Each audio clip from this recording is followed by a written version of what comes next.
그리고 예수님은 미리 말씀하신 대로 3일 만에 부활하셨습니다. 할렐루야. 아멘.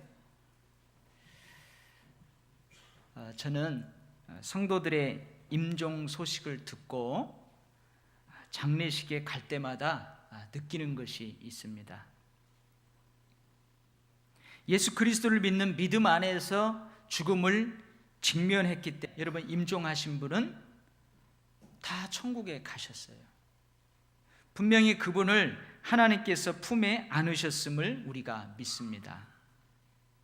그럼에도 불구하고 장례를 준비하는 유족들 대부분은 처음에는 여러분 경황이 없어요. 그래서 감사하기보다는 얼떨떨하고 하나님께 영광을 돌리기보다는 여러분 슬픔이 더 큽니다. 아쉬움도 더 많습니다. 그런데요, 이 장례 예배를 드리면 드릴수록 서서히 유족들이 감사하게 되고 하나님께 영광을 돌리게 됩니다. 장례가 다 마치면은 천국의 소망으로 위로를 삼고 그들의 마음에 하나님이 주시는 평안으로 가득 차 있는 것을 보게 됩니다. 여러분, 제자들은 어땠을까요? 예수님과 함께 공생애를 함께 했던 그 제자들은 십자가에 죽으신 그 예수님, 그리고 다시 살아나셔서 자신들 앞에 나타나신 예수님, 그 예수님에 대해서 과연 첫 제자들은 어떠했을까요? 그래서 저는 여러분, 제가 예수 믿은 다음부터 신학을 공부하기까지 이 사복음서를 여러 번 읽었어요. 근데 이 설교를 준비하면서 다시 한번 이 예수님의 부활을 기록하고 있는 복음서를 자세히 살펴보았습니다. 근데 복음서마다 그 기록의 특징들이 조금씩 달라요. 강조점이 조금씩 달랐습니다. 이런 마태복음에는 다른 복음서에 없는 기록이 있습니다. 그게 뭐냐면 무덤을 지키는 경비병이에요. 다른 복음서에는 이 경비병이 안 나와요. 근데 이 무덤을 지키는 경비병에 대해서 자세히 기록하고 있습니다. 그 당시 유대의 종교 지도자들, 사내들이 공의원인 대제사장과 바리새인들이 로마 총독 본디오 빌라도에게 부탁을 해요. 뭐라고 부탁하냐면 이 예수가 살아있을 때 자기 제자들에게 내가 죽은 다음에 3일 만에 부활할 것이다 여러 번 말했다는 이야기를 우리가 들었다. 근데 그의 제자들이 이 시신을 훔쳐간 다음에 예수가 부활했다 거짓말하면 어떡할 거냐. 그러니 예수의 제자들이 예수의 시신을 훔쳐가지 못하도록 경비병을 파송해 달라, 그렇게 부탁을 합니다. 그래서 본디오 빌라도는 예수님이 시신이 안치되어 있는 그 무덤의 돌을 임봉합니다. 여러분, 아무도 그 돌을 옮기지 못하게 딱 임봉을 치는 거예요. 인을 치는 거예요. 그리고 경비범들을 삼엄하게 굳게 그 무덤을 지키도록 세웁니다. 근데 사실은 여러분, 이 경비병들이 예수님의 부활의 최초의 목격자들입니다. 최초의 목격자들이에요. 그들이 무덤을 굳게 지키고 있을 때에 여러분, 무덤의 돌이 갈라지면서 예수님 부활하는 것을 최초로 목격하게 돼요. 누가요? 이 경비병들이. 근데 이 경비병들은 그 부활의 첫 목격자이면서 부활의 첫 증인이 되지 못합니다. 왜냐하면 돈 때문에, 그놈의 돈 때문에. 여러분, 이 경비병들이 사내들인 공의원들에게 달려가요. 시신을 그 제자들이 훔쳐가는 것이 아니고 진짜 예수가 부활했다고, 진짜 예수가 살아나서 무덤에서 나오는 걸 봤다고. 그러니까 그 유대 종교 지도자들이 어디 가서 그런 얘기 하지 마라. 우리가 상당한 돈을 줄 테니까 너희들은 예수의 제자들이 와서 그 시신을 도둑질해 갔다고 거짓 소문을 좀 내라, 그래야 합니다. 그래서 여러분 마태복음에 보면 마태복음이 기록될 당시까지도 이 거짓 소문을 사실로 믿고 있는 사람들이 많이 있었다, 그렇게 기록하고 있어요. 마가복음은 어떨까요? 마가복음은 예수님의 부활을 믿지 아니하는 그의 제자들을 아주 고발하듯이 낱낱이 기록하고 있어요. 예수님의 공생애를 함께 했던 사람 중 첫 부활의 증인이 있어요. 그게 누구냐면 막달라 마리아입니다. 그리고 그 다른 마리아, 여인들이에요. 근데 이 여인들이 빈 무덤을 보고 부활하신 예수님을 만나고 이 소식을 다른 제자들에게 가서 전해줘요. 근데 다른 제자들이 이 말을 믿지 못합니다. 그럴 리가 없어, 믿을 수 없어, 믿지 못해요. 시골로 내려가는 두 사람, 여러분 누가복음에서는 엠마오로 내려가는 두 제자라고 자세히 기록하고 있죠. 근데 마가복음에서는 그냥 시골로 내려가는 두 사람이라고 기록합니다. 이 시골로 내려가는 두 사람이 부활의 주님을 만나요. 그래서 엠마오로 내려가다 다시 발길을 돌려 예루살렘으로 돌아가서 제자들에게 내가 부활하신 주님을 만났습니다 알리지만 역시 제자들은 그의 말을 믿지 안 믿어요. 후에 제자들이 모여서 함께 음식을 나눌 때에 그때 부활한 주님이 그들에게 나타나십니다. 여러분 오늘 요한복음에서는 부활하신 주님이 제자들에게 나타나서 하시는 첫 마디가 뭐냐? 여러분 평안할지어다요, 너에게 평강이 있을지어다 그래요. 근데 마가복음에서는 부활하신 예수님이 제자들에게 나타나서 하시는 첫 말씀이 뭐냐? 너희들 왜 믿음이 없느냐? 믿음 없는 것을 꾸짖으십니다. 부활하신 주님을 본 자들의 말을 믿지 아니하는 것을 꾸짖어요. 이게 마가복음의 기록입니다. 누가복음은 어떨까요? 누가복음은 부활하신 예수님의 행동을 아주 섬세하게 기록하고 있어요. 아주 자세하게 기록합니다. 슬픔으로 가득 차서 엠마오로 내려가는 두 제자에게 부활하신 주님이 나타나셨어요. 예수님의 죽음과 부활 사건에 관한 구약 성경을 자세히 설명해 줍니다. 자세히 설명해 줘. 그들의 눈이 밝아지고 마음이 뜨거워져 부활하신 예수님을 알아보고 다시 예루살렘으로 돌아갑니다. 근데 이 기록을요 상당 부분 상세하게 기록하고 있습니다. 제자들에게 나타나신 부활의 주님께서는 오늘처럼 손과 발을 다 만져보라 그래요. 근데 제자들이 예수님을 영으로 아는 거예요. 근데 아니에요. 육신을 입은 그 육신으로 부활한 것을 보여주십니다. 그래서 어떻게 하냐면 부활하신 주님께서 구운 생선을 잡수세요. 그들과 함께 구운 생선을 잡수세요. 그래서 이 부활하신 예수님께서 행동하신 그 행동을 좀 섬세하게 기록합니다. 그리고 약속하신 성령에 대해서 언급하면서 예루살렘 성에 머물라 그렇게 말씀을 하세요. 그리고 오늘 요한복음입니다. 요한복음은 뭘 강조하냐면 평안과 회복을 강조합니다. 부활하신 주님이 나타나서 하시는 첫 말씀이 평강이 있을지어다. 여러분 19절부터 오늘 본문까지 너희에게 평강이 있을지어다 이 단어가요 여러 번 쓰입니다. 그리고 의심 많은 도마, 그에게 부활하신 주님이 그 의심을 다 물리치고 굳건한 믿음을 갖게 하십니다. 그리고 21장 이후를 보면 예수님을 부인한 베드로를 부활하신 주님이 찾아가요. 그래서 예수님을 배반하고 상한 심령으로 있는 그 베드로의 상한 마음을 어루만지시고 그를 회복시켜 주십니다. 이처럼 요한복음은 부활하신 주님으로 인한 평강과 회복을 강조합니다. 그리고 모든 복음서에 공통점이 있어요. 그 공통점이 뭐냐면 부활하신 주님을 만나는 사람들에게 큰 기쁨이 있지만 동시에 무서움이 있다는 것, 이것을 공통적으로 기록합니다.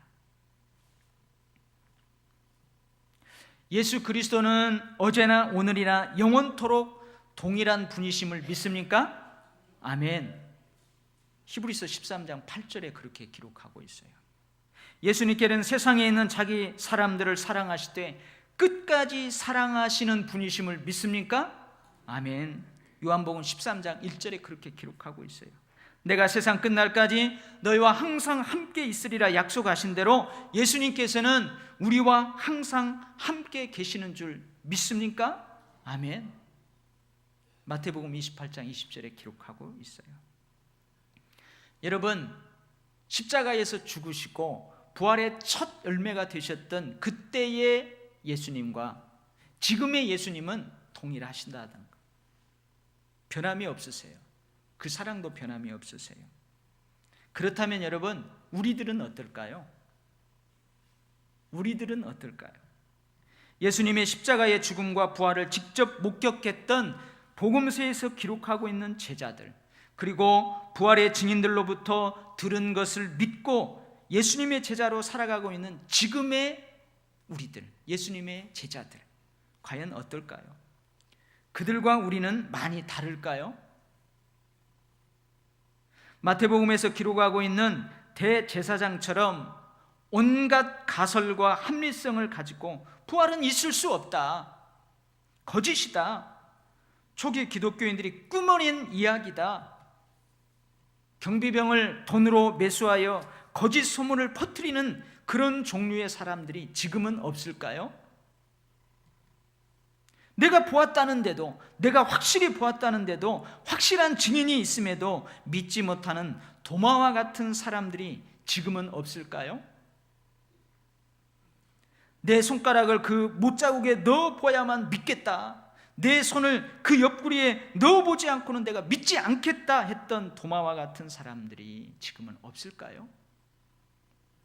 생선을 같이 먹어야 하고 말씀의 근거가 확실해야 하고 내 눈을 열어주고 내 마음이 뜨겁게 감동되어야만, 다른 말로 하자면 구체적인 증거와 구체적인 경험이 있어야만 믿겠다는 사람들이 지금은 없을까요?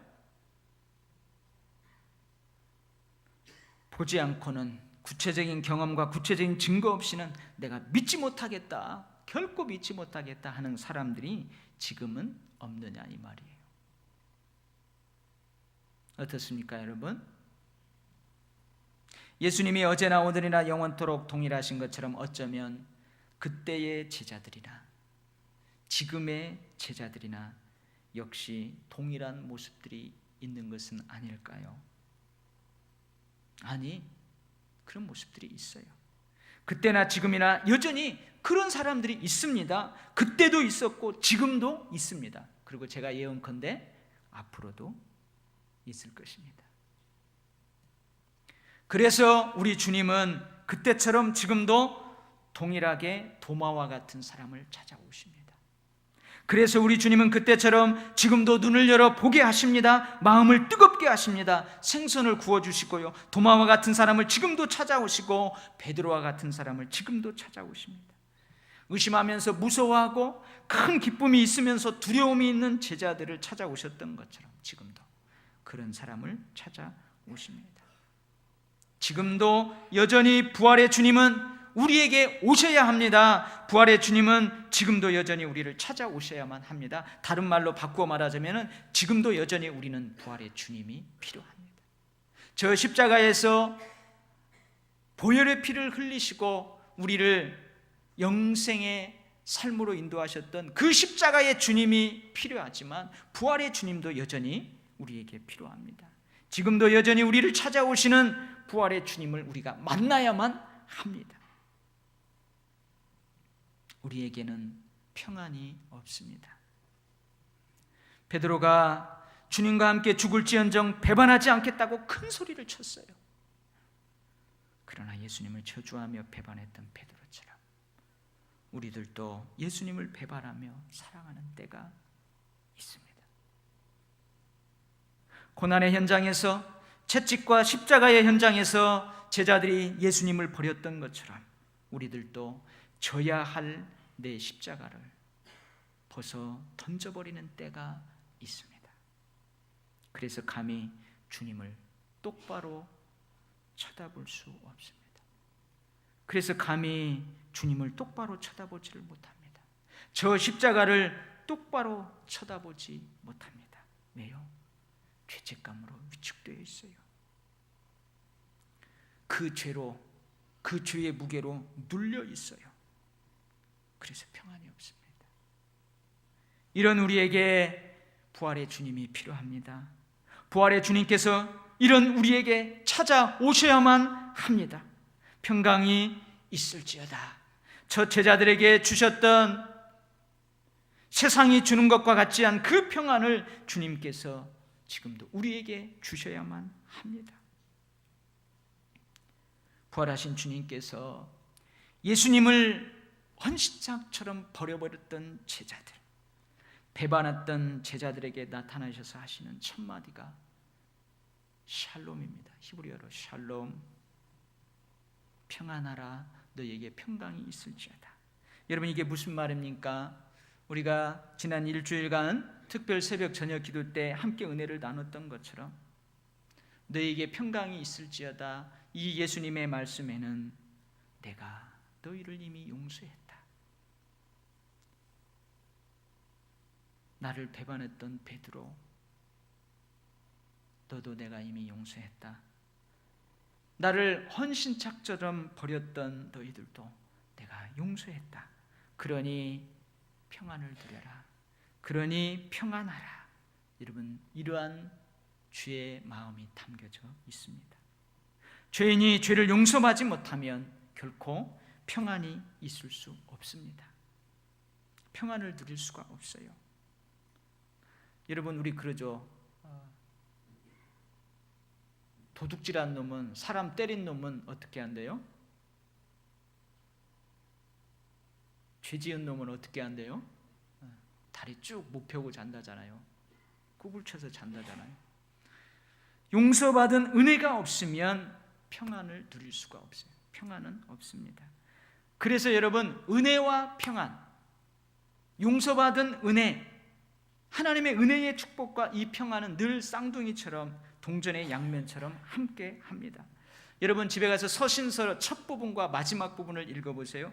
그럼 빠지지 않고 등장하는 인사가 있어요. 그 인사가 뭐냐? 하나님 우리 아버지와 주 예수 그리스도로부터 은혜와 평강이 있기를 원하노라. 은혜와 평강이 늘 함께 갑니다.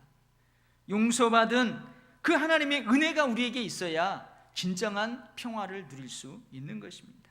사랑하는 우리 도율교회 성도 여러분, 오늘 부활주일 우리들에게 세상이 주는 것과는 전혀 다른 샬롬이 있기를 주의 이름으로 축원합니다. 아멘. 은혜와 평강이 여러분들에게 있기를 원합니다. 아멘. 여러분, 우리들에게도 의심이 있습니다. 우리들에게도 의심이 있어요.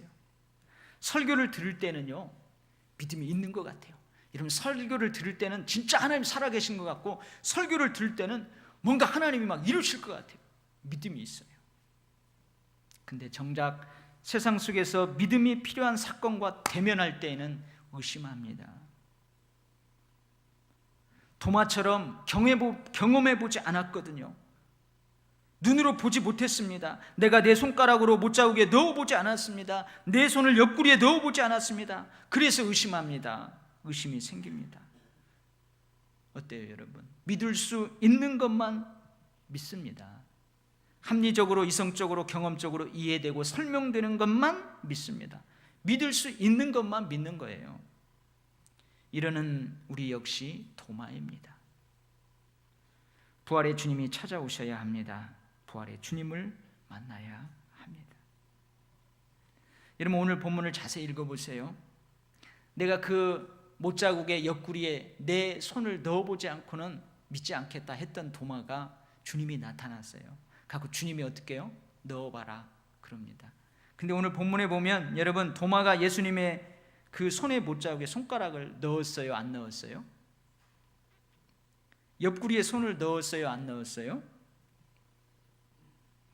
여러분, 오늘 명확하게 나오지 않는데 행간을 읽어보면은 도마는 감히 넣지 못합니다. 그래서 유명한 그 화가는요, 이 도마하고 예수님하고 이 만나는 장면을 그림으로 그렸어요. 근데 그 그림에서도 도마가 감히 거기 손을 넣지 못해요. 그러고도 도마는 베드로 못지아니한 위대한 신앙 고백을 합니다. 주는 나의 주님이십니다. 주님은 나의 하나님이십니다. 주님은 나의 주님이십니다. 주님은 나의 하나님이십니다. 위대한 신앙 고백을 합니다. 주님은 도마에게 말씀하십니다. 너는 나를 본고로 믿느냐? 보지 못하고 믿는 자들은 복되도다. 믿음 없는 자가 되지 말고 믿는 자가 되라. 여러분 한번 생각해 보세요. 우리가 이해하지 못하니까, 우리가 모두를 경험할 수 없으니까 하나님 아니에요? 여러분 합리적으로, 이성적으로, 경험적으로 모든 것을 다 이해될 수 있어요. 이해할 수 있어요. 모든 것을 설명할 수 있어요. 여러분 그게 뭐 하나님이에요? 우리가 똑같은 인간이지. 여러분 다 경험할 수 있고 이해되어지고 설명할 수 있다면 그것이 무슨 기적이에요? 무슨 하나님입니까? 그것은 일상적인 것입니다. 그것은 나와 똑같은 사람인 것입니다. 여러분 우리는 하나님을 경험할 수 있습니다. 분명히 하나님을 경험할 수 있어요. 그러나 우리가 경험하는 경험을 통해서 하나님 전부를 온전히 알 수 없습니다. 여러분 우리는 하나님을 이해할 수 있어요. 분명히 어느 정도 이해할 수 있어요. 어느 정도 설명할 수 있어요. 그러나 하나님 전부를 온전하게 이해할 수 없습니다. 하나님 전부를 온전하게 설명할 수 없습니다. 그래서 하나님이신 거예요. 하나님은 우리와 다른 존재예요. 우리를 초월하시는 분이에요. 오늘 부활주일입니다. 우리 모두가 믿음 없는 자가 되지 말고 믿는 자가 되시기를 바랍니다. 보지 않고도 믿는 복된 사람이 되시기를 주의 이름으로 축원합니다. 아멘. 사랑하는 성도 여러분, 예수님의 무덤은 빈 무덤입니다. 그래서 여러분 빈 무덤을 보는 사람은 무서워요. 두려워요. 여러분 분명히 예수님의 시신을 거기에다가 안치했는데 가보니까 없어요. 얼마나 두려워. 여러분 제가 잘 아는 목사님이 자기 할머니가 돌아가셨답니다. 그래서 예전에는 그 할머니를 안방에다가 이렇게 시신을 안치하고 병풍을 쳐놓잖아요. 그리고 그 앞에서 이제 문상을 받아요. 근데 보니까 자기 아버지, 큰아버지, 작은아버지, 고모들 엉엉 울면서 어머니 좀 더 살다 가시지, 다시 살아서 돌아왔으면 좋겠어요 하면서 엉엉 울더래요. 근데요 깊은 밤, 문상각도 없는 깊은 밤에 갑자기 병풍 뒤에서 벽에 걸려있는 뭐가 툭 떨어졌어요. 그러니까요 거기 있던 작은아버지, 큰아버지, 고모님들이 어미 하면서 다 뛰쳐나오더라고요. 할머니가 다시 살아난 줄 알고. 그렇게 울고불고 할머니, 어머니 다시 살아오세요 그랬던 분이 여러분 무서운 거예요. 여러분 예수님을 거기 안치했는데 가보니까 무덤이 빈 무덤이에요. 무서운 거예요. 두려운 거예요. 사랑하는 성도 여러분, 그런데 그 무덤 속에 없던 예수님이 부활하셨어요.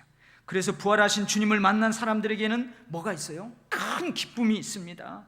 여러분 무서움과 두려움이 있지만 동시에 큰 기쁨이 있습니다. 부활의 주님이 찾아오시는 그곳에는 평강과 치유와 회복이 있습니다. 부활의 주님이 찾아오시는 그 사람에게는 평강과 치유와 회복이 있습니다.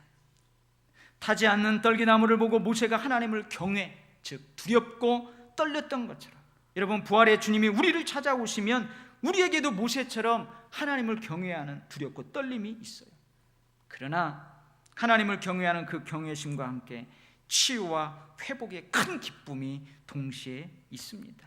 여러분 진정한 평안이 있습니다. 이것이 부활의 믿음을 통해 주어지는 부활의 능력입니다. 할렐루야. 부활절 아침에 주예전에 나와 예배하는 사랑하는 우리 도일교회 모든 성도들, 이 말을 듣지 못하는 젖먹이 어린 아이까지 이 부활의 믿음을 통한 부활의 능력이 영원토록 여러분의 것이 되기를 주의 이름으로 축원합니다. 아멘. 기도하겠습니다. 하나님 아버지, 우리들에게도 평안이 없습니다. 하나님 우리들에게도 의심이 있습니다. 하나님 우리들에게도 상한 마음이 있습니다. 그래서 주님 똑바로 쳐다보지 못하고 저 십자가 똑바로 쳐다보지 못합니다. 부활의 주님, 우리의 가정으로, 우리의 직장으로, 우리의 사업장으로, 우리의 사명으로 찾아오시옵소서. 핏값으로 세우신 우리 돌교회로 찾아오시옵소서. 그래서 세상이 줄 수 없는 진정한 평안으로 넘쳐나게 하시고, 흔들리는 믿음 대신 흔들리지 않는 굳건한 믿음의 반석 위에 서서 도마처럼 위대한 신앙 고백으로 살아가는 저희들 되게 하여 주시옵소서. 베드로의 상한 마음을 어루만지시고 용서하셨던 주님, 죄 있는 자에게 회개케 하시고 회개하는 그 회개의 장을 통하여서 한없는 주의 은혜를 경험함으로 넘치는 평안 속에 행복한 삶을 살 수 있도록 그렇게 베드로를 찾아왔던 것처럼 우리를 찾아오시옵소서. 예수님의 이름으로 기도하옵나이다. 아멘.